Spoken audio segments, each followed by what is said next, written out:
Tá bom.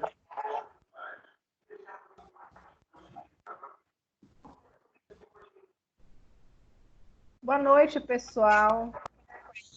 Iniciamos a aula de seminário de saúde do adulto, tá? Lembrando que eu postei para vocês um artigo para que vocês pudessem estudar um estudo de caso sobre o paciente de AVE. E antes de eu iniciar a aula, eu gostaria que alguém de vocês entrasse numa linha de discussão e vamos falar um pouquinho sobre o paciente da AVE.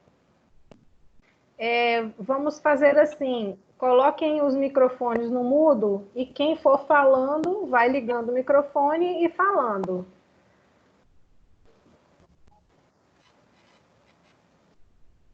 Certo? Se não tiver iniciativa, eu vou escolher alguém aqui para ir falar, tá bom? Alguém quer começar falando sobre o que o estudo de caso falava?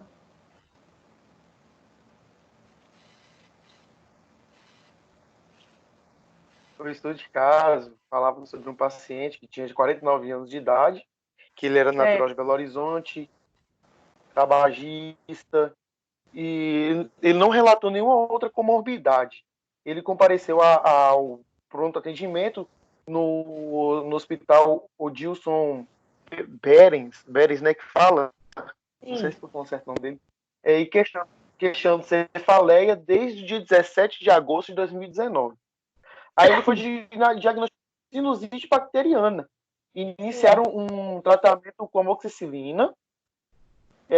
E na madrugada, relata que na madrugada do dia 19 de agosto de 2019, ele acordou com cefaleia intensa, hemiparesia direita, desvio de comissura labial, afasia, e foi levado ao PA novamente, ao PA municipal. Ele recebeu um tratamento inicial e foi transferido para o PA do Hospital das Clínicas, no mesmo dia, né? Certo. Ele... Mas... Fala mais alguma coisa, prof? Eu deixo os outros falar também agora, né? Alguém quer falar? Pessoal, vamos participar, porque você sabe que tudo está em jogo, né? Ai, ai. Quem quer falar, terminar de falar estudo de caso? É só o Lucas que leu, será, gente? Vai, gente, por favor. Termina, Lucas, que eu tenho algumas perguntas. Uhum. Ele entrou no Hospital das Clínicas da Universidade da UFMG, e a diminuição do serviço apresentava rebaixamento do nível de consciência. E ele teve grau 8 na escala de coma de Glasgow. Ele teve abertura ocular de estímulos, flexão ineficácia, dolorosos, ausência de resposta verbal, ou seja, totalmente consciente, né? E o exame neurológico teve ausência de rigidez da nuca, pupilas isocóricas e fotorreativas. Cônus equileu, esgotável, bilateralmente, reflexo cutâneo plantar, presente bilateralmente e sinal de Hoffman à direita. A pressão dele estava 160 por 100, ou seja, altíssima, né? A glicemia capilar dele estava 212, muito alta a glicemia capilar, que foi corrigida com insulina regular. Não houve outras alterações.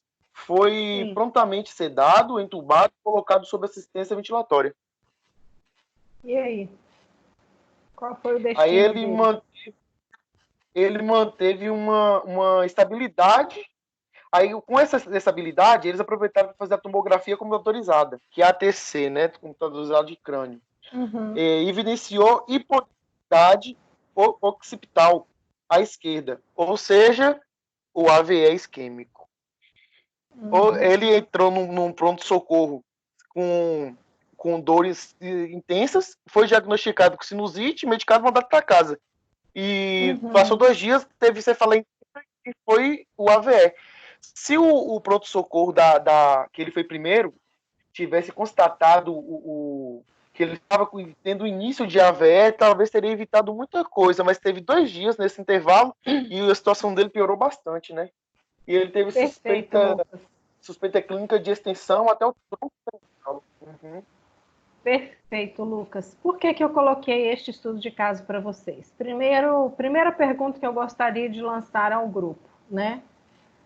Antes de lançar a primeira pergunta, eu espero que todos tenham lido o estudo de caso, porque assim fica perfeito o desfecho dessa aula. Porque quem não leu, vão ficar meio perdido, né? Então, a importância da pré-aula nesse momento é absurda, tá?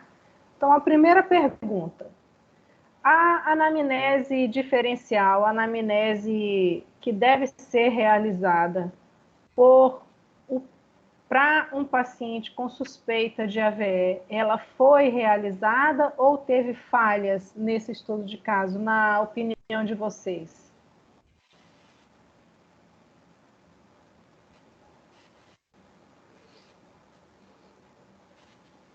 Pessoal? A senhora pode repetir a pergunta, porque cortou para mim. Ah, tá. Vou responder. Vou perguntar de novo. Na opinião de vocês, a anamnese que deve ser realizada para fazer um diagnóstico diferencial no paciente de AVE, neste estudo de caso, foi feito ou teve falhas?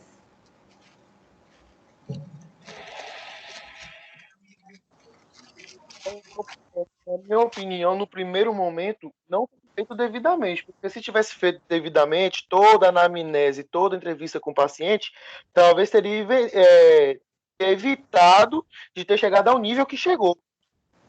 Certo.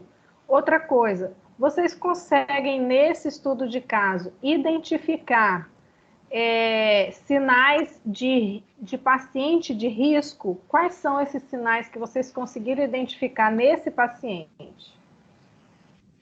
Risco para desenvolvimento de AVE.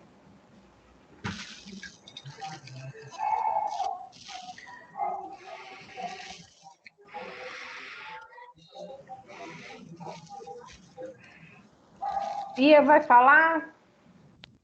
Eu? Você abriu o seu microfone agora, vai falar? Ah, não, achei que era para deixar ligado, vou desligar. Não, é para isso.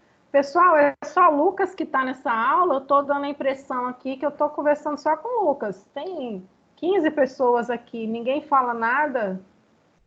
Eu gostaria de ouvir todos os participantes, se possível. Vamos lá. Neste estudo de caso, vocês identificaram os fatores de risco para desenvolvimento do AVE nesse paciente?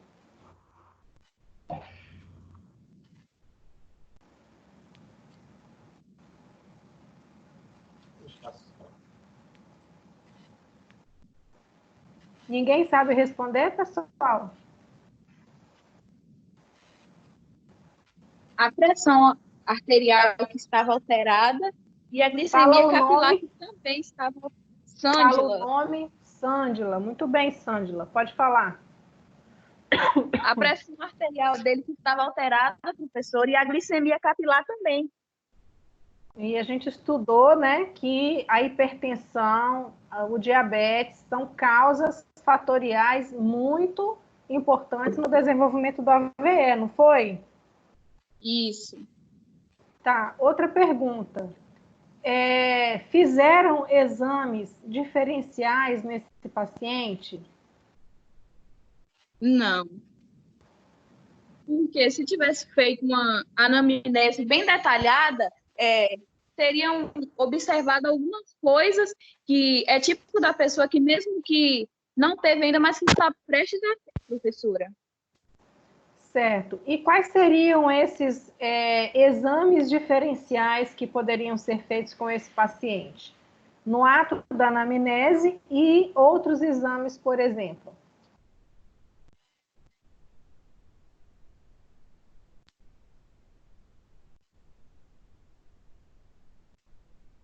Espera aí, só um minuto que eu estou tentando identificar aqui no exame físico.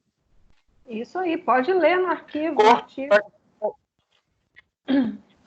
Tá cortando para mim, mas vou tentar responder. Pelo que tá cortando para mim por causa da internet, mas vou tentar responder. Eu acho que devia ter uma estabilização clínica. Aí eles tinham que fazer o quê?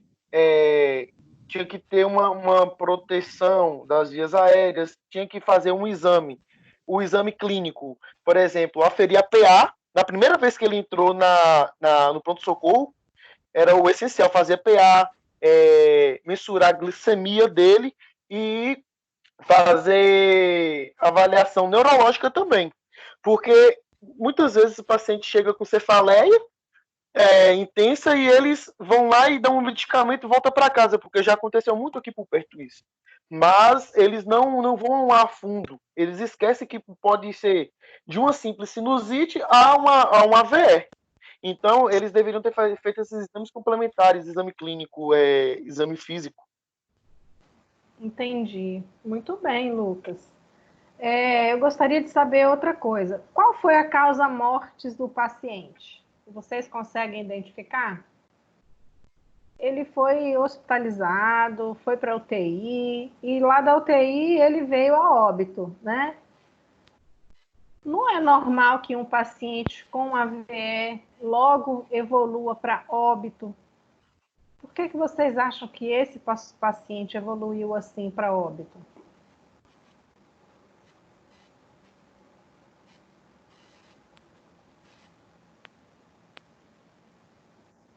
Porque ele evoluiu para óbito?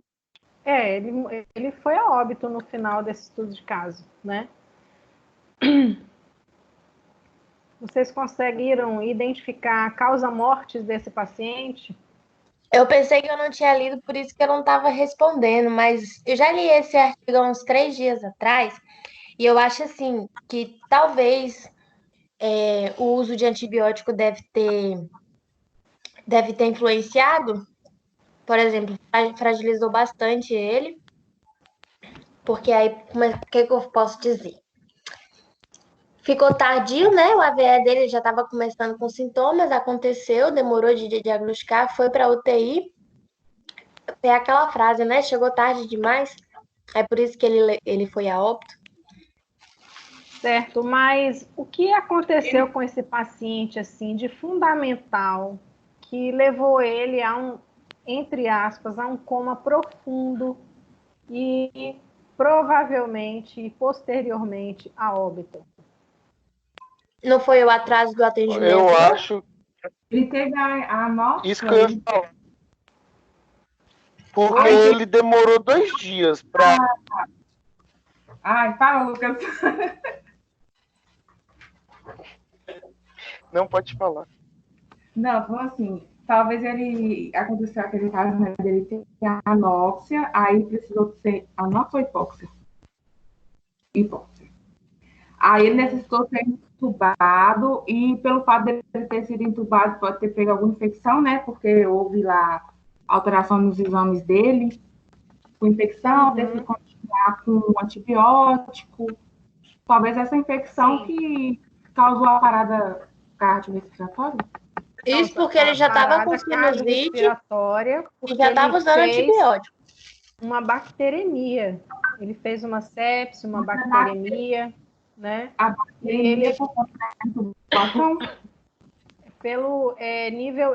bacteremia é a mesma coisa de sepse, né? Infecção generalizada do quadro, né? Que foi mal avaliado inicialmente e levou o paciente no fim, né? Quando ele estava na UTI já, a depreciar bastante o sistema nervoso central, entrando em coma profundo, sepse, né, que é a bacteremia, evoluiu para uma parada cardiorrespiratória e não conseguiu resistir.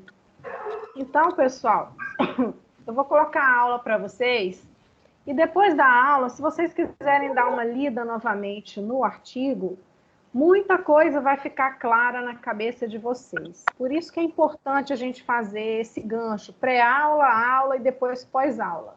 Lá na pós-aula, lá no AVA, eu já fiz uma atividade para vocês, né, na disciplina lá. Acho que todo mundo vai ter acesso, porque é seminário integrador.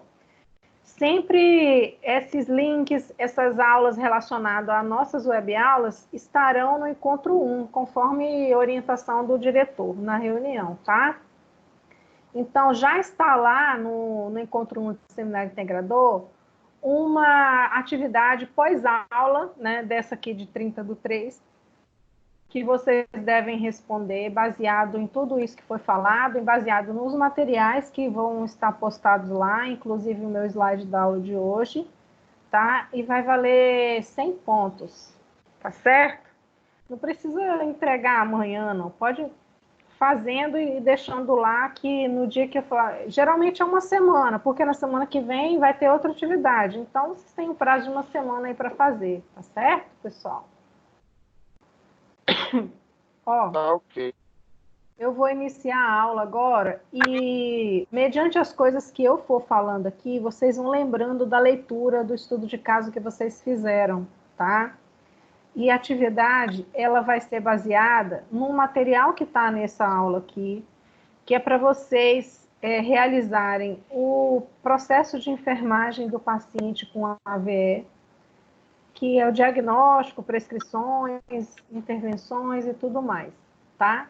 Se a gente conseguir, desculpa, se a gente conseguir fazer esse gancho da teoria com os cuidados de enfermagem, o que o enfermeiro deve fazer com o paciente intra-hospitalar, quando a gente voltar, né, se caso já for liberado em pouco tempo as práticas, a gente não vai ter tantos prejuízos assim. Aí vocês já vão para lá sabendo muitas coisas. Entenderam, pessoal?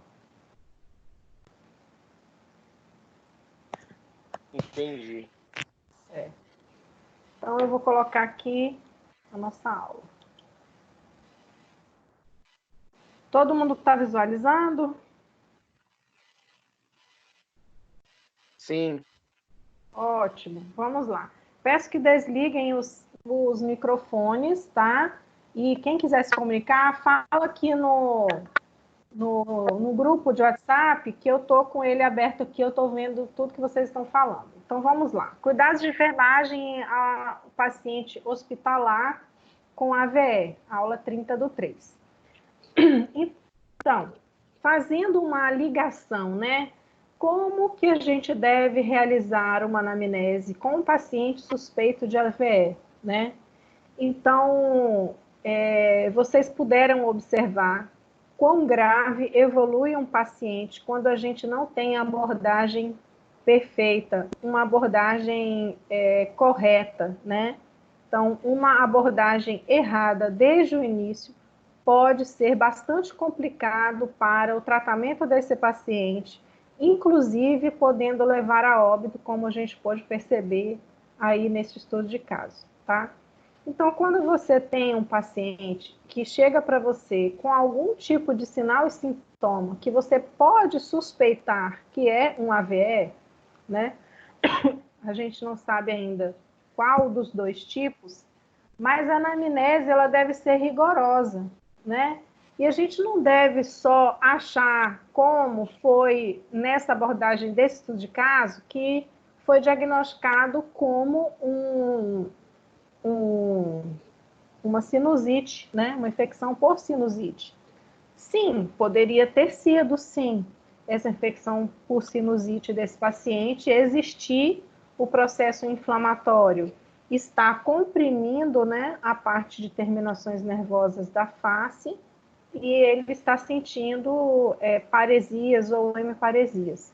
Mas a anamnese completa, ela deve abordar outros déficits neurológicos, sejam eles súbitos ou assim, né, súbitos, que eu falo assim, o primeiro momento você já observa, ou tardios, aqueles que vão ser observados, mesmo que bastante sutis, com a evolução do caso. Mas quando a gente recebe um paciente assim, a primeira abordagem é o exame neurológico nesse paciente. A gente vai avaliar o desvio da rima labial, que é a comissura labial, né? Que é o canto da boca. A gente vai avaliar se esse paciente está com dificuldade para falar, avaliar a força motora da língua, como vocês aprenderam em exame físico, avaliar se ele está orientado, né, se existe algum tipo de confusão mental, se ele sabe quem ele é, onde ele está, qual a idade dele, perguntar algumas coisas do passado recente e do passado bem longínquo, né, para ver se existe perda de memória, perda visual, né, se esse paciente está referindo, né, não consigo sentir cheiro, não consigo ver, não consigo, meu campo visual está prejudicado, ou eu não estou conseguindo enxergar a pequenas distâncias ou a longas distâncias. Crise convulsiva, no caso mais crítico, né, vamos dizer assim, esse paciente chegando para a gente com crise convulsiva, ele já é um alerta vermelho, né? Esse paciente do estudo de caso, ele chegou com alerta amarelo, né? São sinais e sintomas simples, entre aspas, que não sugeriam em nenhum momento o AVE, mas que se essa anamnese fosse feita, né, e avaliada com mais critério, talvez tivesse evoluído para uma coisa diferente nesse paciente, né? Porque ele teve perda de sensibilidade, né? O estudo de caso refere que ele fez uma paresia, né? Então, isso aí é um sinal de déficit neurológico súbito, tá? Então, essa perda de sensibilidade pode ser em ambos os lados, né? Ou uma simples hemiparesia na região da face ou comissura labial. Na hora de sorrir, né? As comissuras não são no mesmo momento para o mesmo lado, uma fica mais torta do que a outra. A gente também avalia a deambulação desse paciente, né? Se ele está andando numa linha reta ou se ele está com algum distúrbio de marcha, como vocês também já sabem quais são. A cefaleia intensa também, junto com a confusão mental, já deslocaria esse paciente para um alerta vermelho, né? Porque a cefaleia intensa, com confusão mental, crise convulsivas e outros distúrbios neurológicos, a gente já classifica esse paciente como um alerta vermelho. A abordagem com ele já tem que ser bastante criteriosa e rápida, né?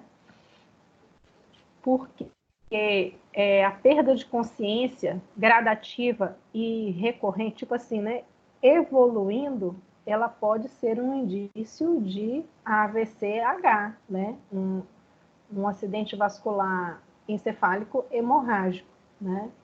Então, vamos lá. Eu coloquei algumas coisinhas aqui que são muito importantes para que vocês possam saber sobre o acidente vascular encefálico.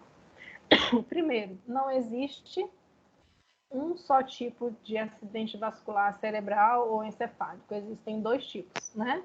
Vocês já sabem disso. O isquêmico e o hemorrágico. Existe muita perda de células cerebrais por hora quando esse paciente está em um acidente vascular cerebral. Então, cada hora que passa é fundamental para que esse paciente não desenvolva sequelas super importantes, como perda de funções importantes do corpo dele. Então, aproximadamente 120 milhões de células morrem por hora, né? Vamos lá, quando o paciente está no AVE, não é ele, na maioria das vezes, que escolhe o tratamento, né? Ele vai estar numa situação de incapaz. Então, geralmente, quem escolhe o tratamento adequado é o médico, com autorização daquela pessoa que está ali ao lado dele, que é o seu responsável direto, quando o paciente não tem condições de, por si só, né, aceitar. Mas, na maioria das vezes, não é o paciente que diz, eu quero este ou aquele tratamento. Existem protocolos que são seguidos. Hospitais de ponta, eles traçam protocolos para serem seguidos passo a passo. Desde a recepção do paciente na UPA, até o encaminhamento para a sala vermelha, a sala amarela, até o encaminhamento desse paciente ou transferência para uma CTI, e de lá, sucessivamente, até a completa terapêutica desse paciente, tá? Os principais sinais que um paciente que está apresentando acidente vascular cerebral vão apresentar, na maioria dos casos, ele apresenta perda súbita de força, seja nas mãos, seja nas pernas, seja até no ato de morder um alimento, né? Ele tem uma perda súbita da força motora. Ele tem paresias, formigamento no rosto, ou em um dos membros, ou nos dois, enfim, depende da intensidade do que esteja ocorrendo, né? Geralmente de um lado do corpo. E a língua, ela é muito afetada.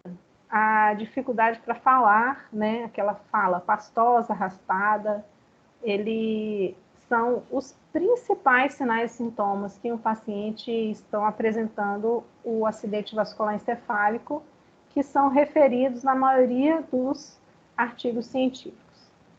Então, também a literatura diz que é muito provável que um paciente que teve um AVE vai ter outro AVE, se ele não seguir rigorosamente todos os planos de cuidados traçados, desde o plano de cuidado médico, medicamentoso, desde os cuidados de enfermagem, né, para evitar uma recidiva dessa doença.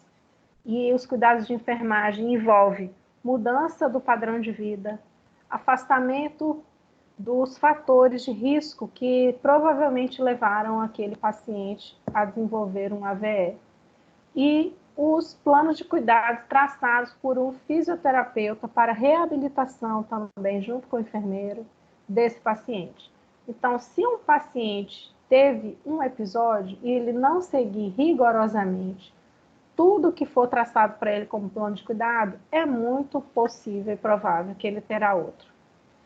E a aspirina, na maioria dos protocolos, ela está incluída.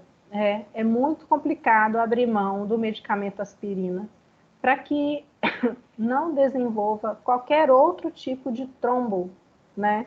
Então, evitar a trombose venosa profunda ou os trombos que possivelmente, né, possam desenvolver nesse paciente, vai fazer a diferença absurda em que ele tenha um segundo ou terceiro episódio.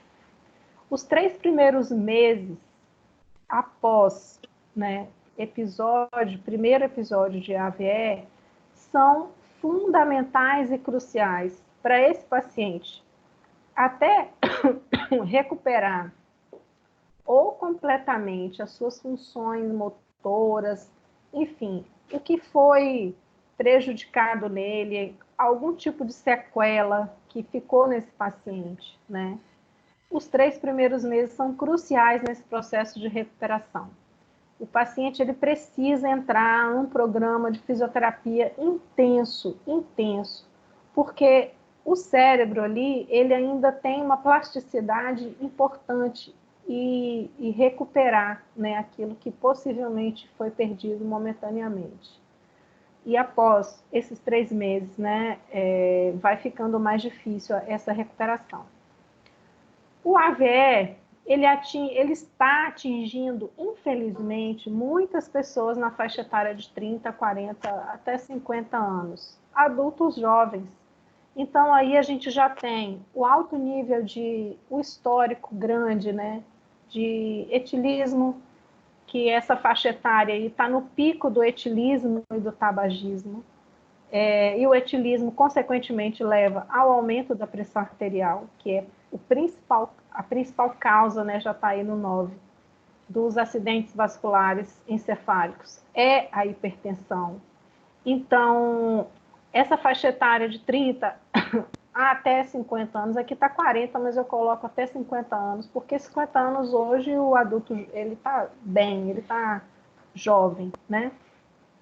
Mas está no pico máximo de ingestas de bebidas alcoólicas, de fumo, de uma vida desregrada, às vezes de uma alimentação que não é a alimentação adequada, às vezes o sedentarismo, está no pico máximo do seu processo de trabalho, o estresse aí está muito, muito alto, né, nessa faixa etária, e é a faixa etária que tem mais casos aí de acidente vascular encefálico. Outras causas estão associadas, né, o que eu acabei de falar, a alguns tipos de comorbidades associadas, que é obesidade, diabetes, né, problemas cardíacos, histórico familiar e outros associados ao estilo de vida. Então, a gente sabe que hoje o estilo de vida de uma pessoa pode levá-lo ao desenvolvimento de vários tipos de doenças graves, inclusive o acidente vascular encefálico. Então, o estresse, o tabagismo, o sedentarismo, a alimentação ruim, né, o alcoolismo, associados a outras comorbidades, torna aquele paciente suscetível uma bombinha relógio para desenvolver um acidente vascular encefálico, né? E, diante disso, de todas essas formas aí que estão em negrito, nós, como profissionais da saúde, sabemos que eles podem ser evitados. E essa é a nossa função na saúde geral. Não somente na saúde da família, na saúde hospitalar, mas é o nosso papel. Só um minutinho. Está dizendo que o slide está no primeiro ainda? O slide de todo mundo está no primeiro ou só o seu ou de todos? O meu tá na anamnese suspeita, velho. O meu também. Então, deixa eu voltar assim. E agora? E agora? Agora pessoal? mudou. Continua, professora. Hã? Para mim, continua. O meu mudou. Então é porque minha internet está lenta mesmo. Mas para mim, continua na amnésia suspeita. Espera aí, pessoal. Tá aparecendo aí, importante saber sobre o AVE. Importante. Isso. Certo, eu já falei esse e falei esse agora. Vou mudar para escala de coma de Glasgow. Quem está vendo? Eu Apareceu. também. Eu tô vendo então, também. Então eu vou ter que deixar o meu tá slide. importante, sabe? Eu vou ter que deixar o slide assim, porque senão não vai aparecer, tá bom? Ó, pessoal, eu não sei o que está acontecendo. Deve ser a internet de vocês, porque uns está aparecendo, outros não está. Então, escuta o que a Titi está falando e depois vocês abrem o link lá, assistem de novo. Senão a gente não dá conta de terminar essa aula. Tá certo? Então, vamos lá. Então, pessoal, olha só. Então, é importante que vocês saibam fazer uma excelente abordagem inicial para esse paciente neurológico, né? Se a gente aprende na faculdade realizar exame físico neurológico, todos aqueles testes, né, de 12 pares de nervos cranianos, é para serem utilizados, né? E não é porque, ele passou por uma consulta médica, o médico não fez, eu também não vou fazer. Não é assim que funciona, tá? A aula está sendo gravada, pessoal? Tá, né? Não é assim que funciona. Cada consulta de profissional deve abordar aquilo que nos cabe, tá? Então, só para a gente fazer uma correlação, aquele estudo de caso já começou mal, porque aquele paciente foi extremamente mal abordado na anamnese de enfermagem.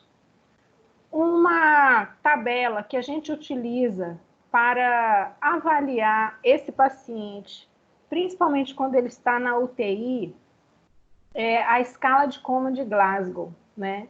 Ela vai avaliar a abertura ocular, respostas motoras, respostas verbais, e isso dá um padrão muito bacana para a gente do grau de coma que esse paciente está, né?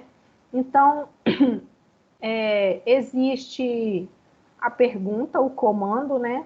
Por exemplo, abertura ocular. O profissional vai observar. Se não tem nenhuma abertura ocular, a pontuação é 1.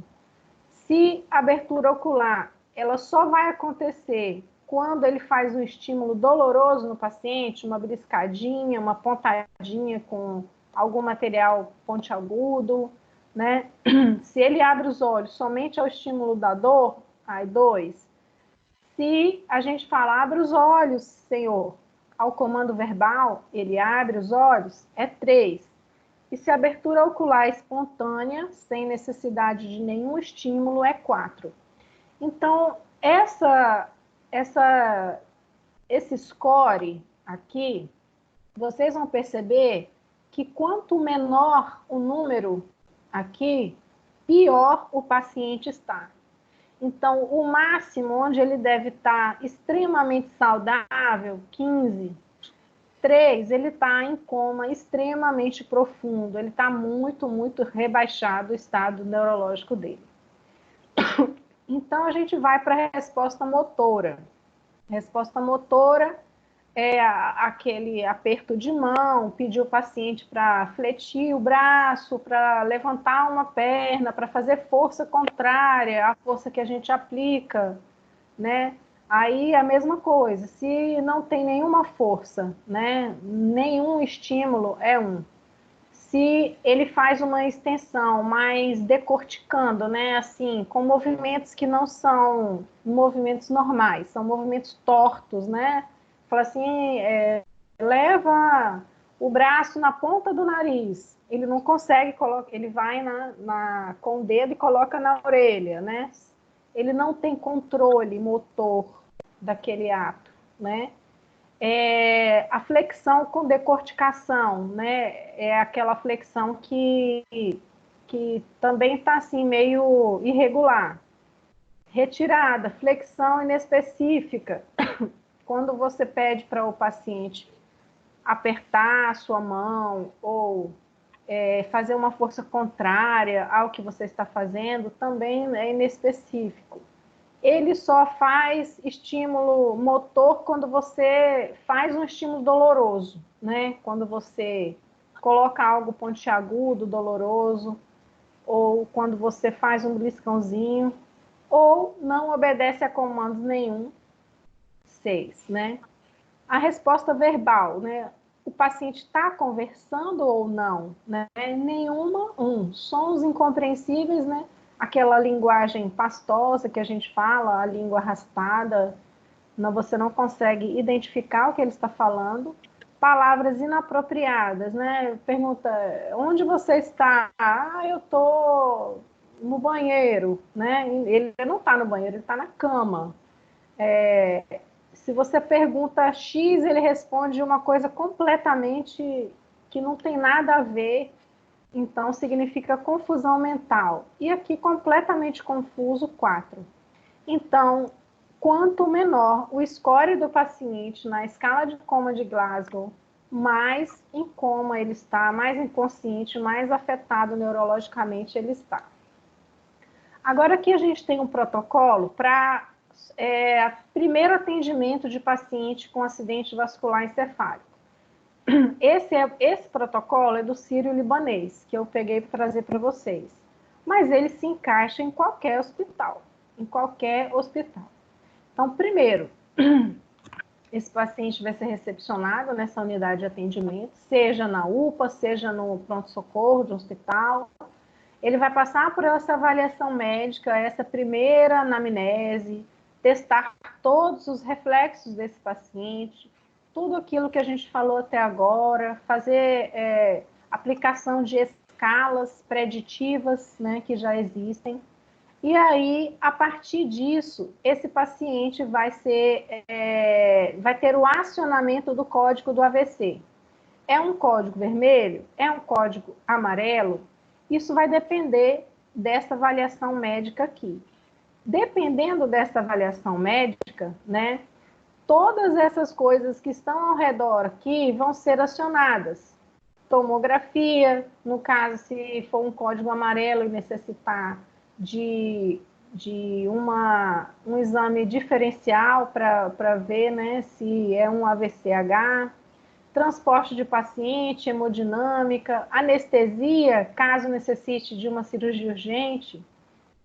O gerenciamento de todas essas práticas, aqui entra um enfermeiro muito bem nesse processo de acionamento de todos esses suportes, e a equipe da UTI, caso o paciente esteja em código vermelho, ele é direcionado, né, para CTI. Tomografia de crânio. Essa tomografia tem que ser num tempo ouro, vamos dizer assim, né? Dentro das diretrizes do tratamento de AVC, o tempo ele é muito importante, porque a gente viu que a cada hora o paciente perde 120 milhões de células neurológicas, e isso significa que a cada hora ele está fazendo um tipo de sequela pior e pior, e nessa escala de coma de Glasgow aqui, cada hora que passa, ele vai rebaixando mais. Se ele chegar a nível 3, né, ele está praticamente morto. Então, pessoal, alguém desliga aí, por favor, o microfone. Então, esse protocolo, cada hospital, ele vai aplicar um protocolo diferente, mas nada que fuja a esses passos aqui, né? O tempo tem que ser muito rápido, né? Tem que ser muito rápido, e o acionamento das estruturas, dos gerenciamentos de práticas também, para onde esse paciente vai ser levado, de acordo com o código amarelo ou vermelho, também vai fazer toda a diferença para esse paciente.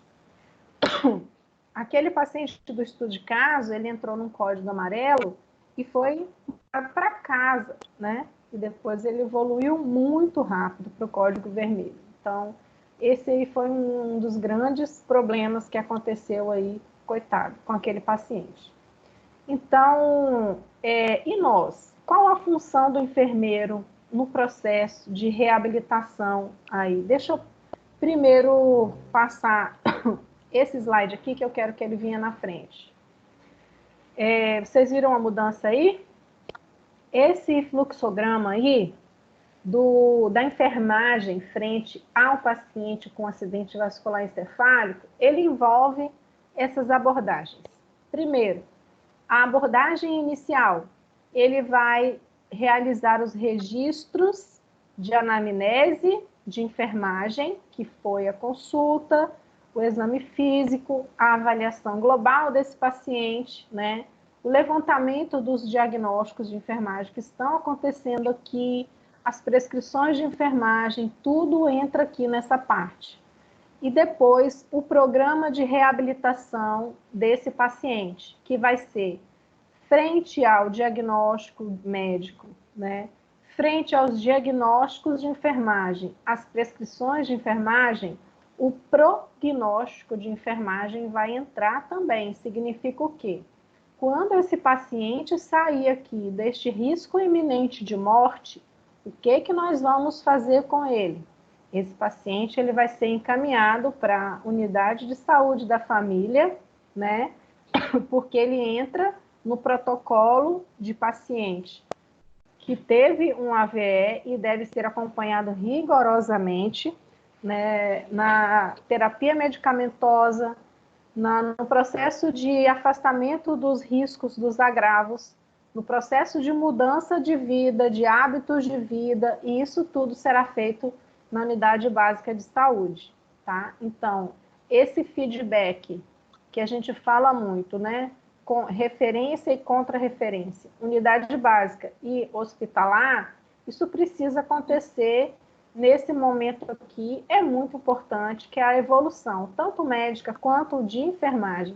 O encaminhamento desse paciente para o atendimento na unidade básica da família seja perfeitos e impecáveis, porque senão esse paciente vai ter grandes prejuízos e possivelmente ele vai desenvolver o segundo episódio. Dentro dessas reabilitações que a gente fala, aqui já entraria, né, a unidade básica de saúde, a gente vai, se ele tiver perdas de funções vesicais intestinais, se a sequela dele afetou a bexiga, o intestino, ele vai ter que ter essa reeducação junto com o fisioterapeuta. Ele vai entrar na prevenção de tromboses profundas, né? E isso tudo, além da terapia medicamentosa, aspirina que a gente falou, também medidas de evitar que os membros inferiores fiquem com edema, né? Todos os processos que levam à trombose venosa profunda que vocês já estudaram e estão bem sabidinhos, já entendem o que eu estou falando. A prevenção de lesões por pressão, que se este paciente tiver com sequela de déficit de mobilidade física, né, deambulação prejudicada, paciente muito acamado, ele é um paciente predileto para desenvolvimento de lesões por pressão. E essa terapia aqui de prevenção é extremamente importante, porque esse paciente, se desenvolver lesões por pressão, o quadro dele agrava e muito, né? Agrava e muito, devido à exposição a micro-organismos, a bactérias, a déficit de autoestima, que já vai ser ruim, e associado com a AVE, se tiver alguma sequela, ele vai ter um extremo déficit de baixa autoestima, déficit de autocuidado no banho, para curativos, para cuidado com a pele. Então, o paciente com sequelas de AVE, se desenvolver lesões por pressão, ele fica muito complicado para a gente. Resgate do cuidado com a higiene do próprio corpo, do higiene do ambiente onde ele está inserido, autocuidado com ele, com o ambiente que ele está inserido, com o estilo de vida, deve ser estimulado do começo ao fim. A gente não deve encarar o paciente com AVE como um inválido, né? Mesmo que as sequelas dele tenham sido graves, com perdas motoras importantes, mas o mínimo cuidado de pentear o cabelo, de levar a comida à boca, de conseguir sentar sozinho, fazer uma refeição, de conseguir vestir uma camisa, todos esses processos são extremamente importantes e devem ser prescritos pelo enfermeiro. Participação na reintegração desse paciente na sociedade, né? Geralmente um paciente, quando ele tem algum tipo de sequela, seja ela facial, seja ela corporal, né, cognitiva, o isolamento é a primeira coisa que essa pessoa vai buscar, o isolamento social. Ela vai ter déficit de autoestima e vai ter vergonha de se apresentar na sociedade daquela forma. Então, a tendência de se afastar dos eventos sociais é muito grande, e isso leva ao processo de ansiedade, a processos de depressivos, e aí transtornos psicológicos e até psiquiátricos podem se instalar nesse paciente. Então, isso também é uma prescrição importante da enfermagem para esse paciente. Bom, aqui eu coloquei em caixa mais alta, né, tudo que estava aqui nesse protocolozinho, por isso que eu coloquei na frente, eu queria passar. Agora, frente à família, o enfermeiro, quando ele está com um paciente com acidente vascular encefálico, seja ele na intra-hospitalar, né? E este cuidado, essa prescrição começa no hospital, quando o paciente teve o episódio e vai até o tempo que você estiver responsável por ele naquela família, né? Então, a gente sempre tem que envolver a família nas nossas intervenções de enfermagem, nas nossas prescrições de enfermagem. Não existe cuidado desse paciente sozinho, só você e o paciente. Tem que se envolver a equipe de enfermagem, técnicos, agentes comunitários, no caso do hospital, os técnicos de enfermagem, outros profissionais, como nutricionista, como fisioterapeuta. Em casa, deve-se envolver esse paciente com o cuidador, que é a família, né? Então, reeducação das funções vésicos intestinais, esfincterianas. Por que é importante a gente envolver a família? Porque, às vezes, quando a família recebe um membro que teve um AVE, a tendência da família é começar a tratar aquela pessoa como, primeiro, um bebezinho, né? Segundo, como um incapaz. Terceiro, com pena. A família às vezes não demonstra pena, mas ela sente pena, né? Ah, tadinho, eu vou vestir a camisa dele porque ele não consegue, tadinho, ele fica cansado. Tá errado. Tem que deixar ele vestir a camisa sozinho, mesmo que ele se canse, porque isso é estímulo. Ah, tá, e leva o sapato para ele calçar no pé. E faz tudo para aquele paciente. Isso está errado. Se a família se mostra com essa postura na reabilitação desse paciente, esse paciente vai demorar muito de progredir, entendeu? A gente também tem que orientar a família nos recursos que estão disponíveis, desde o intra-hospitalar. Se esse paciente está na UTI, a gente precisa receber essa família na hora da visita, explicar todos os dispositivos que estão conectados naquele paciente, porque quando a família entra na visita da UTI, por exemplo, e vê a pessoa com um tubo na boca, cheio de fio para todo lado, com máquina apitando para todo lado, né? E se ela não for pré-orientada antes, ela vai tomar um susto, porque nós estamos acostumados a ver isso, mas a pessoa que é de fora, é leiga, aquilo é um choque, eles não estão acostumados a ver isso. Então, antes que esse familiar entre, né, e naquele momento até provoque um estado de emoção maior para aquela pessoa que está lá, desencadeando, né, pressão alta e por aí vai, a gente tem que chegar nessa antessala da UTI ou no posto de enfermagem, aonde quer que você atenda o seu familiar, né, e orientá-lo. Olha, o paciente ele está hospitalizado, ele está entubado. Quando você encontrar com ele, você vai ver que ele está com um tubo na boca, mas ele não está sofrendo. Ele está bem, ele está no conforto. Tem que mostrar que tudo aquilo que está conectado no paciente não está fazendo sofrer, porque é a primeira coisa que o familiar pensa. Então, a saúde mental do familiar desse paciente precisa ser conduzida desde o intra-hospitalar até a unidade básica da família, né? No caso da unidade básica, esse paciente estando em casa, se tiver curativos para ser realizados, se tiver bolsa de colostomia para ser trocada, caso o paciente tenha sequelas intestinais e saiu com uma bolsa, se tiver oxigênio administrado, enfim, tudo que esse paciente vai utilizar de materiais e recursos, a família tem que estar orientada. O que ela pode fazer e o que ela não deve fazer, porque se ela fizer, vai prejudicar a terapêutica desse familiar. O conhecimento medicamentoso, a gente tem que explicar para a família, olha, esse medicamento ele vai servir para isso, ele não pode deixar de tomar nos horários corretos, todos os dias, aqui conforme a prescrição médica, se possível, realizar até um plano de ação terapêutica medicamentosa para esse paciente, caso ele esteja em casa.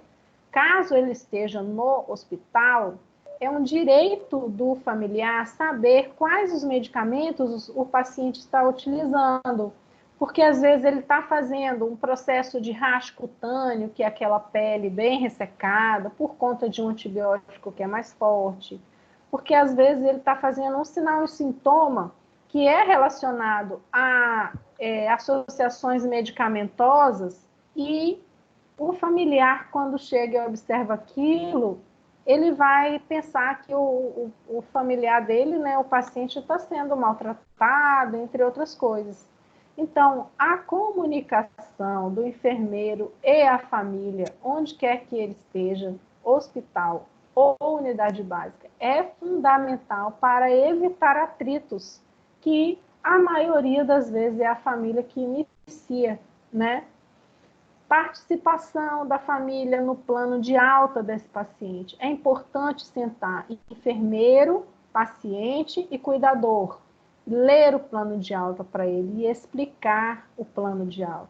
O que é o plano de alta? Todo o plano de cuidado da terapia médica, do enfermeiro, do fisioterapeuta, para onde que ele tem que ir, né? Qual é o processo que ele vai seguir a partir dali, quais as coisas que ele deve ou não fazer. O plano de alta é muito importante. O paciente, ele não pode sair do hospital sem saber o que aconteceu com ele, se foi muito grave ou não, se a vida dele vai mudar a partir daí ou não, se os hábitos de vida dele vão mudar ou não. Isso aqui, ó, faz diferença demais. Se o paciente não se engajar no processo de tratamento dele, desde a hora que ele sai do hospital, provavelmente ele é um grande, como se fala, candidato a ter um segundo episódio desse AVE, né? Prevenção de deformidades, evitar posturas. Isso aqui tem muito a ver com o plano de fisioterapia que o fisioterapeuta provavelmente vai passar na prevenção de deformidades e a gente tem que estar acompanhando. A gente vai orientar no autocuidado, alimentação, manejo de estomas, caso esse paciente vá com estomas, a gente tem que orientar o cuidador a como que troca aquela bolsa, né? Quanto tempo deve ser retirado, como que deve ser retirado, e deve observar a região periestoma para que não desenvolva aquelas dermatoses periestoma por causa da colocação errada da bolsa. Transferências e movimentação desse paciente, se esse é um paciente completamente sequelado, como que vai fazer para transferi-lo da cama para a cadeira, da cadeira para a sala, da sala de novo para a cama, e essa movimentação. Isso é um processo de transformação e mudanças muito grandes dentro de um lar, quando a gente tem um paciente com sequelas mais graves de AVE. E se o enfermeiro, desde o hospital, não tiver completamente conectado com a família, essa terapêutica ela não vai ser seguida. É muito provável que esse paciente não siga. Agora aqui eu trouxe para vocês alguns diagnósticos prioritários de enfermagem que eu coloquei que vocês lá na atividade devem se basear por isso aqui, né? Mas isso aqui não é uma coisa engessada. Vocês podem pegar o Nanda Nick-Nock, vocês podem pegar o Manual de Cuidados de Práticas de Netina, como eu já falei, aquele livro pequeno vermelhinho, ele é excelente nesse momento de saúde do adulto. Ele traz as doenças, ele traz o que é a doença, quais a terapêutica relacionada àquela doença, ele também traz os diagnósticos principais, as intervenções e as prescrições de enfermagem. Mas eu já trouxe aqui para vocês, né, os principais diagnósticos de enfermagem de um paciente com AVE.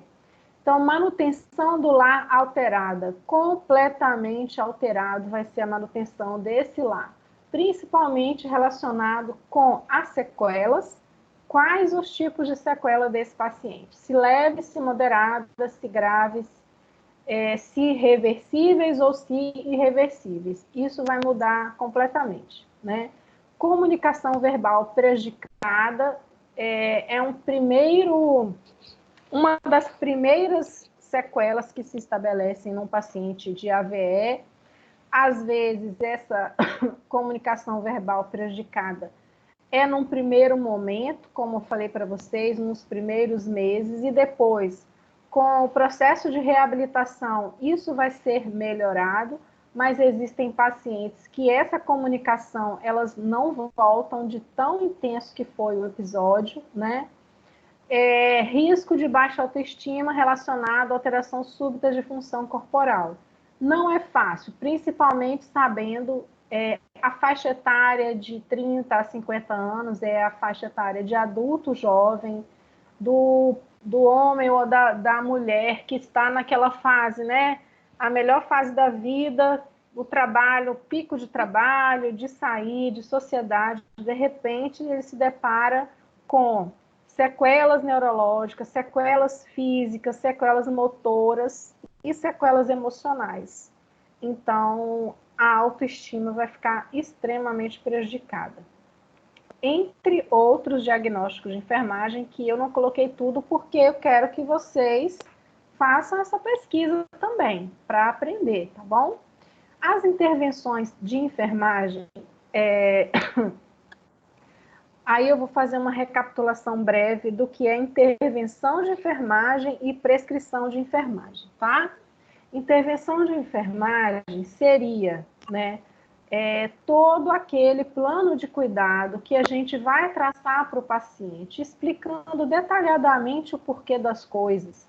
Se você vai traçar um plano de cuidado de troca de bolsa de colostomia, lá na sua intervenção de enfermagem, você vai colocar com riqueza de detalhes como deve ser essa troca de bolsa, como que você, enfermeiro, quer que ela aconteça, e vai colocar um resultado final, né? No final da troca, o paciente tem que estar com conforto, com nenhum tipo de lesão, periestoma, com nenhum tipo de vazamento nessa bolsa, né? Isso tudo é intervenção. É aquele momento que você vai sentar, pensar naquele plano de cuidados do paciente, escrever detalhadamente tudo aquilo que você, enfermeiro, quer que realize com aquele paciente. E o que é prescrição de enfermagem? A prescrição de enfermagem ela é muito mais utilizada quando o paciente está, por exemplo, hospitalizado, né? Por quê? Porque é uma ordem que você está dando direta para um profissional, geralmente é o seu técnico de enfermagem ou para você mesmo, e aquilo tem que ser realizado a qualquer custo. Por quê? Porque isso faz parte da terapêutica, do plano terapêutico desse paciente e vai fazer diferença se não for realizado. A prescrição de enfermagem, ela tem importância igual à prescrição médica. Se o médico prescreveu um medicamento de 3 em 3 horas, a gente pode deixar de fazer esse medicamento? Não. Por quê? Porque ele vai influenciar no processo de cura do paciente. A prescrição de enfermagem é uma ordem que o enfermeiro dá para que o seu plano de cuidado seja realizado. Se não realizar, vai ter alterações no plano terapêutico desse paciente? Vai sim. Então, a diferença de intervenções e prescrição é essa. Prescrição, você está realizando uma ordem, você está delegando uma ordem. Por isso que as prescrições de enfermagem, elas vêm com o verbo que é um verbo de ação, né? Realizar, ensinar, monitorar, porque esses verbos de ação estão dando uma ordem, tá? Então, fiz esse primeiro... Deixa eu ver aqui. Então, aí a gente volta aqui para a intervenção de enfermagem. Na fase aguda, deve-se afrouxar as roupas, manter a oxigenação, caso esse paciente esteja inconsciente, colocá-lo em posição de segurança, né? Oi. Estão me ouvindo, pessoal? Estão me ouvindo, Sim. pessoal? Eu estou. Okay. Tá bom, então não grita não, pessoal. Tem alguém que deu um gritinho e chegou a dar uma agudizada aqui no meu ouvido. Então, na fase aguda, deve-se afrouxar as roupas, monitorar a oxigenoterapia, o paciente na posição adequada, porque o paciente, se estiver com déficit, né, de deglutição, ele vai ter problema de broncoaspirar. Se ele tiver afrouxamento de músculos respiratórios, ele vai ter problema de broncoaspirar. Se ele tiver com um decúbito muito rebaixado, ele pode fazer uma hipoxemia, porque ele não vai conseguir respirar direito. Então, colocar o paciente na posição adequada é uma das intervenções. O equilíbrio hidroeletrolítico, né? Intra-hospitalar, tudo aquilo que entra e que sai do paciente deve ser monitorado. Isso se chama balanço hídrico, né? E vocês já devem ter aprendido como que se faz o balanço hídrico. Se o paciente estiver com bolsa, com coletor de urina, né, com sonda vesical de demora, tudo que o paciente ingere, as refeições, o líquido, o soro, tudo tem que ser anotado rigorosamente, porque a gente está falando de paciente com AVE. Ele não pode fazer hipertensão, ele não pode fazer edema, porque se tiver hipertensão e edema, isso vai prejudicá-lo e muito. Então, o balanço hídrico no paciente é rigoroso em pacientes de AVE. Oferecer a cada 2 horas, né? A comadre, no caso, se o paciente estiver com as eliminações fisiológicas espontâneas, se não, ele vai estar com a sonda vesical de demora, né? Mas, geralmente, os pacientes, eles são estimulados a eliminações espontâneas o mais precoce possível, não é legal deixar o paciente com processos de invasividade na parte estéreo, né, principalmente no sistema urinário, para não desenvolver infecções. Pessoal, alguém desliga o microfone aí, por favor? Está com bastante barulho aqui para mim. Obrigado. Assegurar-se que o paciente tenha uma nutrição adequada, isso aí a gente já vai com o nutricionista, né? O nutricionista daquele seu plantão, ele já fez a anamnese desse paciente, o médico já prescreveu a dieta adequada, se tem prescrição de sonda nasogástrica, o enfermeiro vai realizar, se tem uma prescrição de sonda nasoentérica, o enfermeiro vai realizar, ou não. Se o paciente tiver com uma dieta livre, branda, né, dieta via oral, o enfermeiro também vai acompanhar todo esse processo de oferta dessa nutrição e também de aceitação dessa nutrição. É muito importante. O que a gente vê muito nos hospitais são dietas prescritas que não são aceitas pelo paciente. Não adianta você levar um prato lindo, maravilhoso e o paciente não comer. Então, a aceitação da dieta é obrigação da enfermagem de perguntar naquela anamnese geral, quando a gente fala, vai lá perguntar o estado geral do paciente, a gente precisa perguntar se a dieta está sendo aceita ou não, né? Também a gente precisa monitorar a parte de eliminações, tanto as eliminações fisiológicas vesicais, se ele está fazendo xixi, como que ele está fazendo? É via fralda? É via bolsa? Né? É sonda? É espontâneo? Se for espontâneo, ele vai relatar, nossa, eu estou com ardor a urinar. Isso é importante para a gente, porque se ele fica referindo ardor a urinar o tempo inteiro, que está ali no hospital, e você não faz nada, com pouco tempo ele vai aparecer com uma infecção urinária. E isso já é mais uma infecção, mais um problema para o nosso paciente, né? Então, a nossa observação das eliminações é muito importante. Se o paciente está defecando, se ele tem eliminações intestinais, né?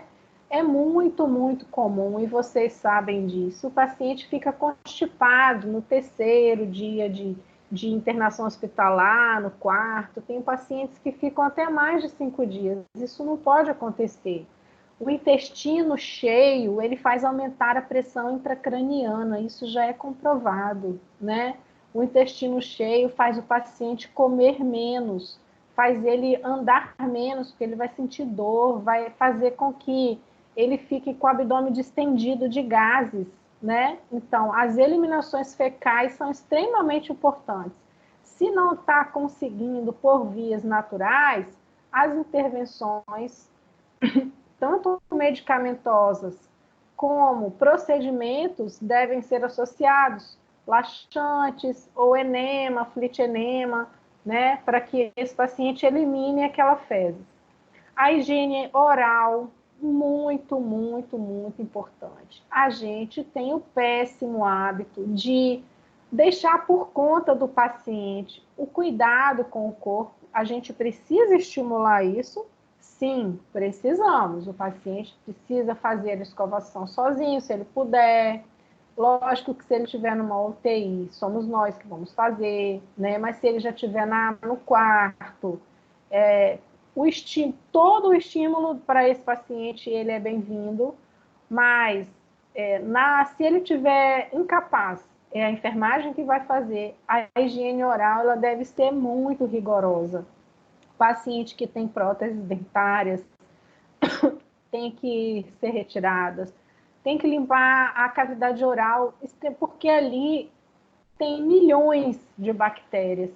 E é muito comum que a cavidade oral do paciente não seja inspecionada devidamente, né? E desenvolva a saburra, a língua saburrosa, que ali está um foco de infecção absurda para o paciente, tá? Também a higiene ocular, a higiene do pavilhão auditivo, dos cabelos.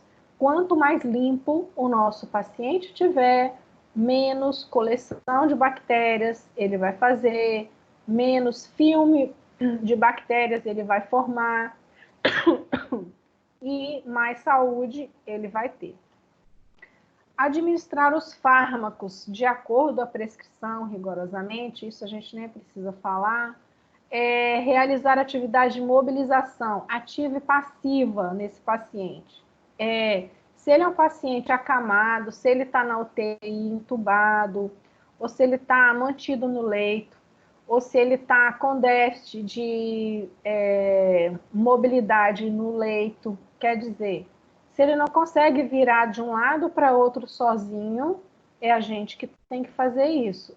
E essa mudança de decúbito é extremamente importante para evitar que o paciente, primeiro, entre em exaustão por estar numa posição só, o corpo começa a ficar sem o fluxo sanguíneo adequado, porque ali começa a ficar com pressão, né? Os capilares começam a ficar sem a devida perfusão, uma combinação perfeita para desenvolvimento de lesão por pressão. E também para manter o paciente em movimento, porque o paciente ele não pode ficar parado, porque os líquidos corporais dele vai ficar parado, vai ser uma coleção de bactérias, principalmente o pulmão. O pulmão desse paciente tem que ser mobilizado. Aí entra o nosso colega fisioterapeuta nessas manobras, né, de mobilização para eliminação dos líquidos corporais, tanto em membros inferiores quanto na parte respiratória. E esse é um cuidado de enfermagem também. Agora, entre outras intervenções de enfermagem que vocês vão pesquisar. Pessoal, Jesus, alguém desliga o microfone? Aí. Quem está assistindo novela, desliga o microfone. Eu não estou interessada na novela. Por favor. Eu vou começar a olhar aqui os microfones que estão abertos aleatoriamente. Vou começar a anotar o nome.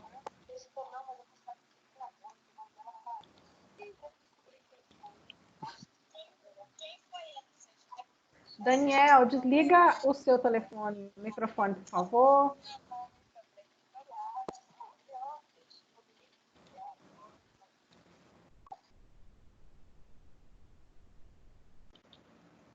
Certo.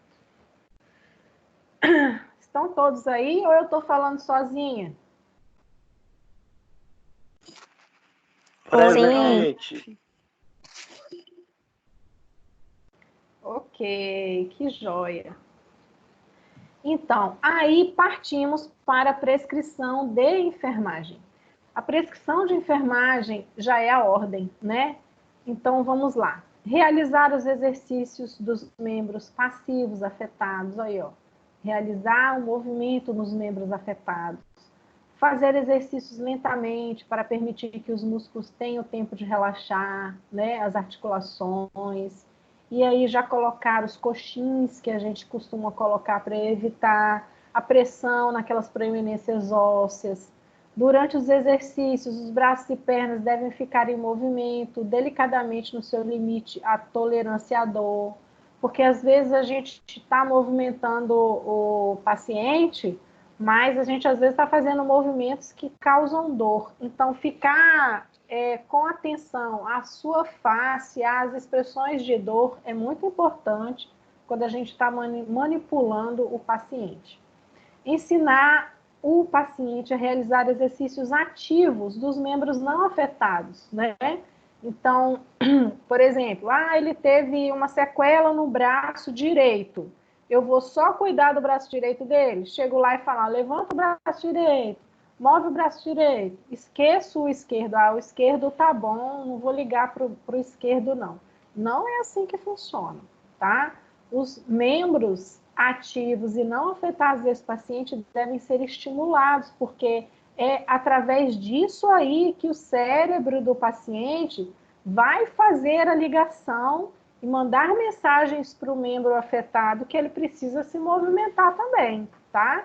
Agora, se a gente deixa o paciente completamente parado, sem estímulo nenhum, o cérebro dele vai falar, ninguém está mandando fazer nada, vou ficar aqui na minha. Então, estimular o paciente o tempo inteiro.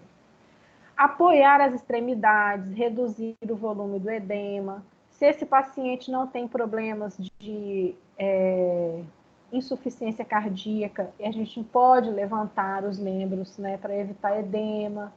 Mas se ele tiver insuficiência cardíaca, não pode, porque a gente pode fazer uma embolia pulmonar. Posicionar o paciente para prevenir complicações, a gente falou tudo lá atrás, né? Usar apoio para os pés, os coxins, evitar períodos prolongados numa posição só, estipular as mudanças de decúbito, que não são de 3 em 3, são de 2 em 2, mudar a posição da articulação dos ombros, né? Agora está sendo utilizado também pronar o paciente. Não está aparecendo o slide? Ai, meu pai. Usar talas nas mãos e nos pulsos, no caso... Tá, né? Então, beleza. Então, esses estímulos progressivos devem ser realizados. Auxiliar a posição de sentado, né? Sempre que o paciente puder, sempre estimulá-lo a ficar sentado. Se ele conseguir ficar em pé, estimulá-lo a ficar em pé. Limitar, né, as saídas da cama também.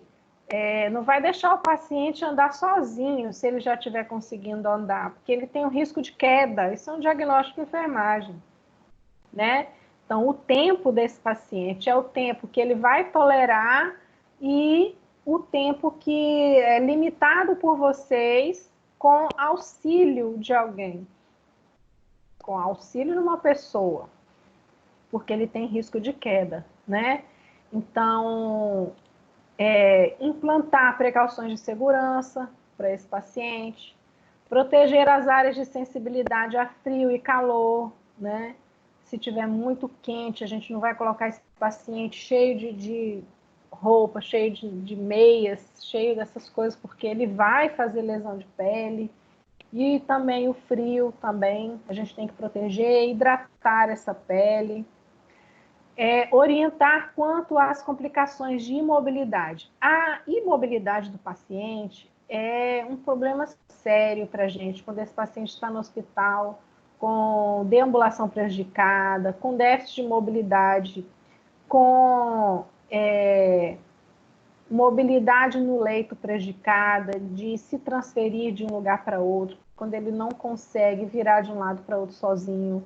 Isso vai promover flebites, né, que a estagnação daquela corrente sanguínea, se o paciente está puncionado o tempo inteiro ali no mesmo lugar, Escara aqui troca porque esse termo já está bem antigo, é lesão por pressão.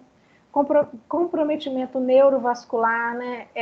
São o paciente ficar deitado, fazendo uma pressão intensa em cima de um tecido, tanto vascular quanto neuro, as terminações nervosas e as terminações vasculares vão ficando prejudicadas, ele vai perdendo a sensibilidade à dor, né? Vai começando aquelas paresias, os capilares deixam de passar sangue ali e aí está instalado a lesão por pressão.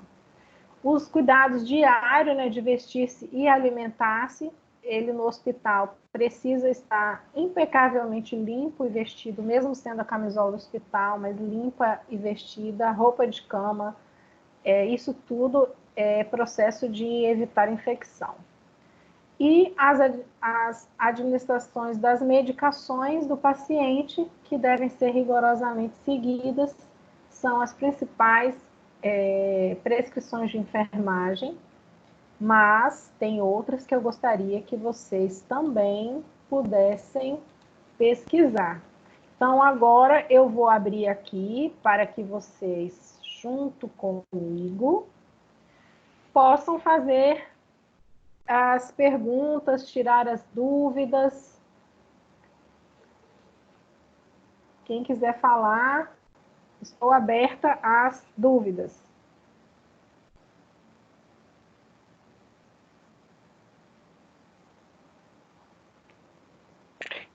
O pessoal tá tímido, hein? Tá todo mundo quieto. Se na sala de aula fosse assim, seria o paraíso na Terra, né? Mas eu tô achando que o povo deixou a aula rolando aí, ó. Estão lá na novela. Será, gente? Aparece aí na câmera, deixa eu ver vocês. A gente tá aqui. Vocês estão aí, ó, que bom. Quem que falou? Daniel. Daniel. Ninguém tem pergunta, ninguém tem dúvidas, ninguém quer fazer, sei lá, contar uma experiência, falar, professor, eu aprendi isso na aula de hoje, agora eu fui entender o porquê daquilo, aquilo outro. Sem retoque, professora. A câmera tá ligada. O quê?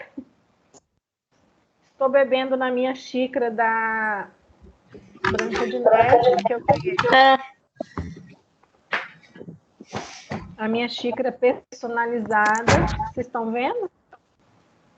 Não. Sim. Tão perfeito, né? Não há argumentos contra. Hã? Tão perfeito que não merece retoque. Gente, vocês são... Tá, vamos deixar de brincadeira agora. Vocês entenderam a aula? Uhum. Foi Sim, claro. Senhora, tem uma pergunta. Uba, pode fazer. Porque você já tinha passado para a gente fazer um processo de enfermagem de um paciente com AVE, né? Certo? Aí eu até fiz, já enviei tudo, mas eu peguei uma paciente que ela era hipertensa e não tomava as medicações corretamente. E eu tenho certeza que isso contribuiu para o caso dela, né? Sim. Aí, no caso, depois de evoluir ela e fazer o planejamento tudo certinho, eu coloquei na minha prescrição de enfermagem que, assim, orientar quanto ao uso correto de medicações. Isso entra na prescrição de enfermagem ou não? Claro, muito, entra muito. E isso aí é muito importante. É a Bia que está falando?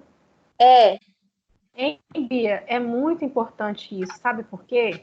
Porque as prescrições médicas que esse paciente vai usar em casa ou mesmo no hospital, lembra da aula, a gente tem que orientar não somente o paciente, mas também a família do paciente.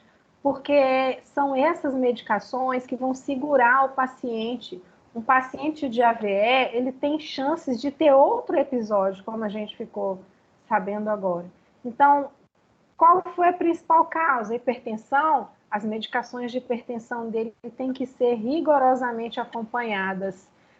Tanto as medidas pressólicas, se essa medicação realmente está fazendo efeito, está mantida aquela pressão regulada, ou se não está fazendo efeito, se a pressão desse paciente está descompensando. Porque se isso não for acompanhado rigorosamente, ele tem chances de fazer outro episódio. Se for No caso, diabético, da mesma forma. afastar o fator de risco, né? Isso, exatamente isso. O fator de risco inicial, o histórico familiar, as doenças, as comorbidades, o estilo de vida, isso foram as coisas que levaram esse paciente a ter esse primeiro episódio. Se são pacientes que a maioria dos casos que a gente conhece, o paciente às vezes teve um AVE e daqui a pouco o paciente está fumando de novo, o paciente não quer tomar a medicação, o paciente está bebendo, isso não é pouco comum, é muito comum. Ele tem chances de ter mais um, mais dois, entendeu? Entendi. Sim. E no caso aqui, ela ficou com hemiplegia à direita, ou seja, o lado direito dela do corpo ficou todo paralisado. Aí, assim, no meu entender, porque foi um caso clínico, né? Não disse se ela estava acamada ou não. Mas eu, né, prescrevi assim, como se ela tivesse que tomar o banho no leito, tudo certinho. E manter o decúbito acima de 30 graus. Nesse caso, pelo fato dela estar paralisada de um lado, é interessante a gente levantar ela e levar para tomar um banho no chuveiro ou o banho no leito é mais indicado? O banho de aspersão sempre é o mais próximo do que é fisiológico. A gente tem que evitar de dar banho no leito no paciente. A gente dá banho no leito no ultimíssimo caso, entendeu, Bia? Se o paciente consegue ficar de pé, ele consegue sentar numa cadeira de banho. E o banho de aspersão é o mais indicado. Se o Mesmo paciente... que o lado... pode falar. Porque no caso da hemiplegia, não te trava o paciente inteiro, né? A hemiplegia um lado só, você ajudando o paciente, ele consegue sentar numa cadeira de banho e você levá-lo para o banheiro.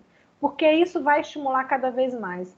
O banho no leito é para aquele paciente que, se a gente for mexer nele, ele descompensa, ele altera a pressão.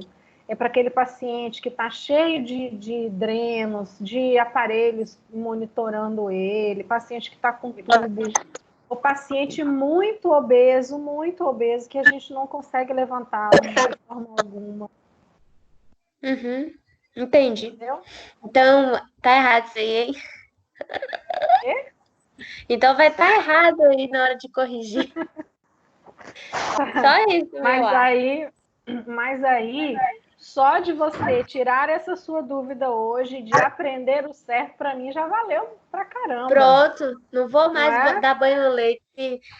Vai andar assim, senta na cadeira e vamos pro chuveiro. O banho no leito, ele é uma técnica, e toda técnica tem a sua indicação e a sua contraindicação, né?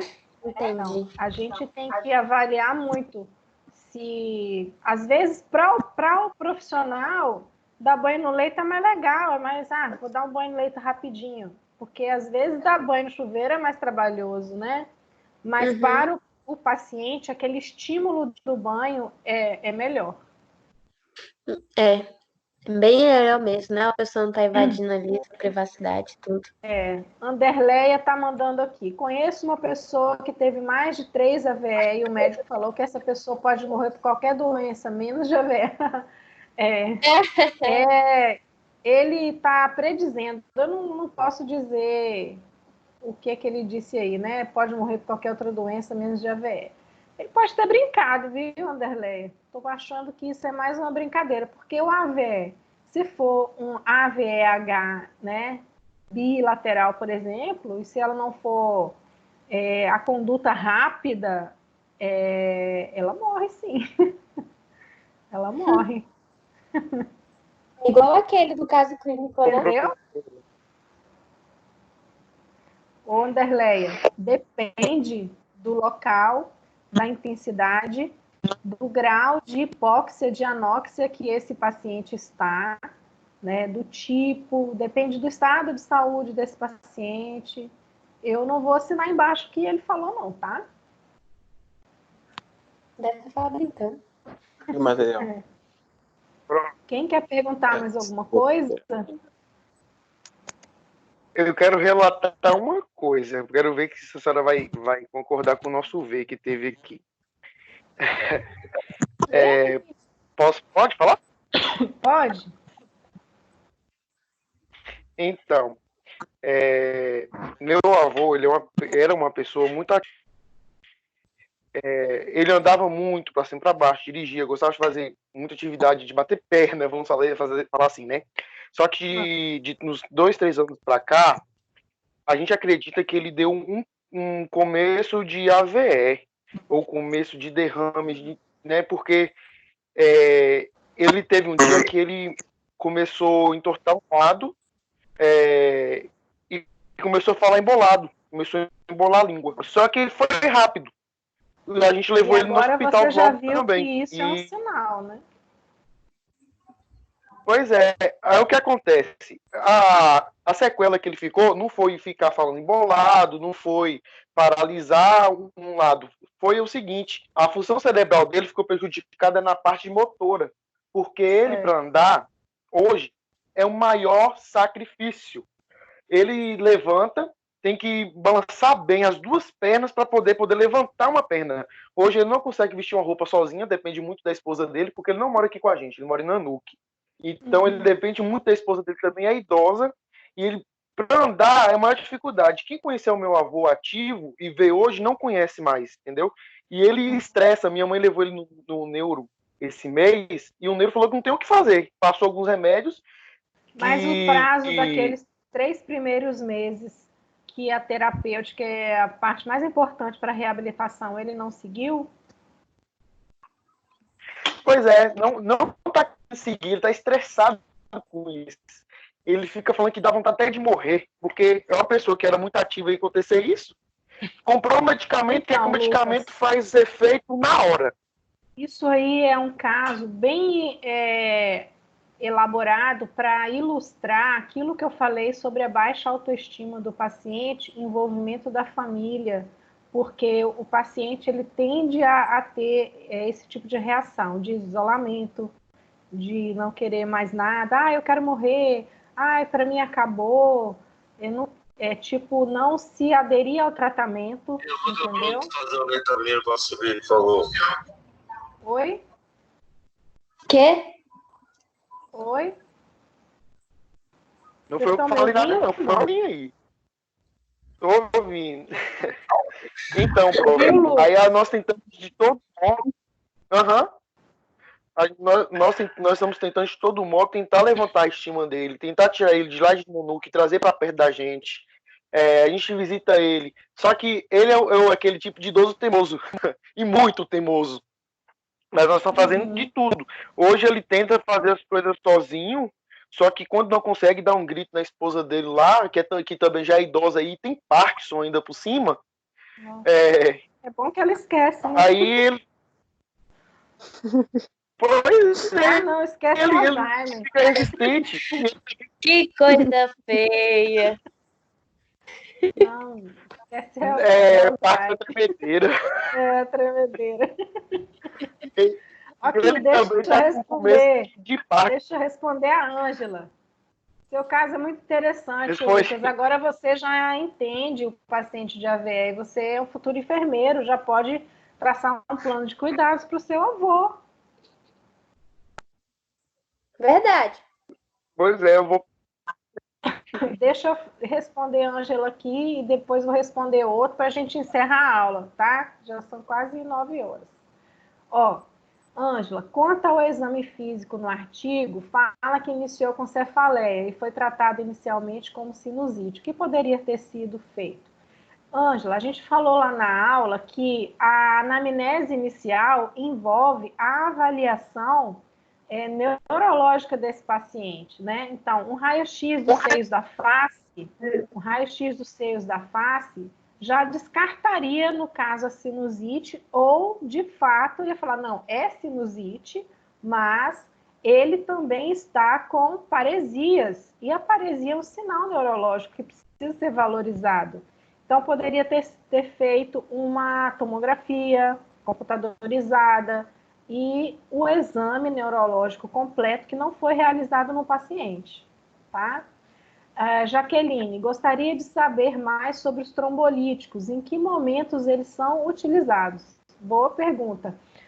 Os trombolíticos são utilizados desde o momento em que é identificado, diagnosticado pelo médico, o AVE isquêmico, tá? E aí a terapêutica antitrombolítica já começa no hospital e segue para o resto da vida dessa pessoa com a aspirina, né? Como a gente falou, a aspirina é um dos protocolos, tá? Mas isso é altamente a critério médico e avaliação deste. Jéssica, meu avô teve 2 AVE, ficou prejudicado na parte neurológica e não resistiu ao segundo. Que pena, Jéssica. No segundo ele ficou inconsciente, foi para casa e veio a óbito 2 dias depois. Então, lembra da escala de coma de Glasgow que nós falamos? Então, é 80% que um paciente que teve um episódio de AVE tenha o segundo, mesmo que seja tanto tempo depois. Ainda mais quando a pessoa vai relaxando sobre os cuidados que ela tem que ter diários, né? Afastamento das causas, o fator de risco, hipertensão, alimentação, obesidade, entre outros. E, no caso, esse segundo, ele ficou rebaixado, né?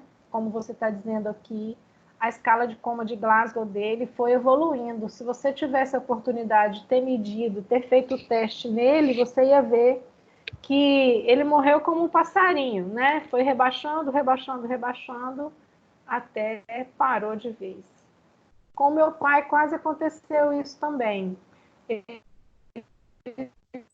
teve um H, só que eu percebi os sinais de rebaixamento neurológico nele, levei logo no médico, fizemos a tomografia e ele de lá já foi direto para o centro cirúrgico fazer a treponação.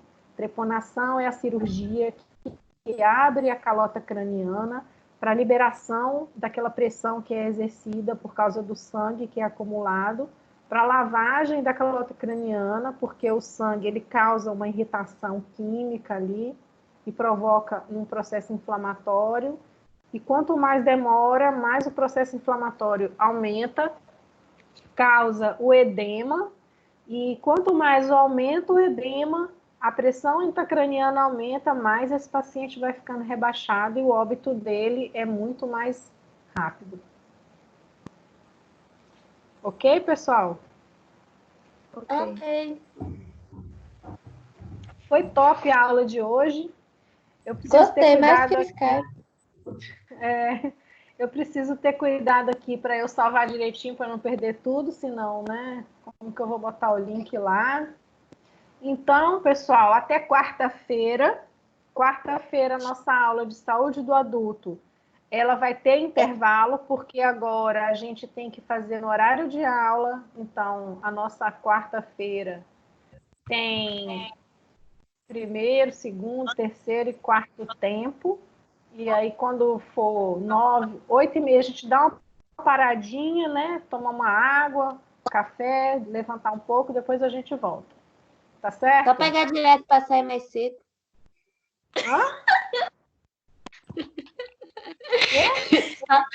Só pegar direto para sair mais cedo.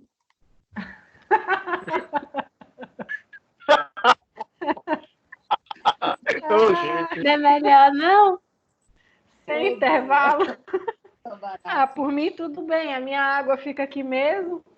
Então, Aqui, Eu já tá cozinha mesmo, já tô do lado do prato, tô do lado da geladeira, então tá bom. eu mesmo tava Rapaz, comendo 2 cachorro quente aqui. se bobear, a gente vai até gostar desse negócio de web aula. Pode acostumar não, pronto. Então tá, pessoal. Boa noite. Um beijão. noite. Foi top. Façam a atividade. Eu vou postar agora lá no AVA para vocês essa aula e o link, tá? Quem não assistiu, assiste, faça atividade. A atividade tá no AVA? Tá. Só uma última. Na hora de passar os slides, podia colocar ele aquele modo exibição para ficar maior, não?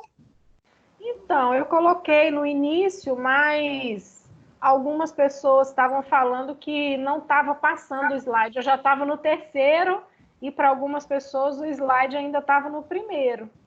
Ah, entendi, então. Tá bom. Tá bom? Eu vou mandar, gente, slide, acabei de falar. Tá bom. Beijos. Beijo. Tchau. Boa noite. Boa noite. Boa Tchau. noite, até quarta. Até mais. Tchau. É. Vou desligar bem na cara, hein? Tchau. Tchau. Tchau.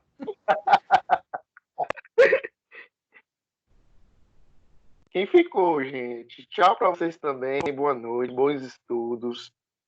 Tchau, goodbye e até quarta.